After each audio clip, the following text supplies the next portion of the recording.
মহান বিজয় দিবস উদযাপনে বঙ্গভবনে রাষ্ট্রপতি মোহাম্মদ শাহাবুদ্দিনের আমন্ত্রণ প্রত্যাখ্যান করেছে বৈষম্য বিরোধী ছাত্র আন্দোলন।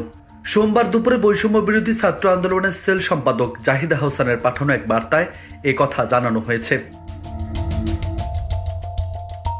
এতে বলা হয়েছে, মহান বিজয় দিবসে ফ্যাসিবাদী শাসনের সঙ্গে সংশ্লিষ্ট রাষ্ট্রপতি মোহাম্মদ শাহাবুদ্দিন কর্তৃক বঙ্গভবনে বিজয় দিবস উদযাপনের আমন্ত্রণ বৈষম্য বিরোধী ছাত্র আন্দোলন প্রত্যাখ্যান করেছে। তিনি বলেন, নির্বাহী কমিটির সিদ্ধান্ত অনুযায়ী বৈষম্য বিরোধী ছাত্র আন্দোলনের সাথে সাংগঠনিকভাবে যুক্ত কোনো নেতাকর্মী আজ বঙ্গভবনে মহান বিজয় দিবস উদযাপনের অনুষ্ঠানে যাবে না। মহান বিজয় দিবসের মতো জাতীয় গৌরবের দিন ফ্যাসিবাদের সাথে সংশ্লিষ্ট রাষ্ট্রপতির আমন্ত্রণে পালন করাকে বৈষম্য বিরোধী ছাত্র আন্দোলন গণ অভ্যুত্থানের অভিপ্রায়ের সঙ্গে অসঙ্গতিপূর্ণ মনে করে।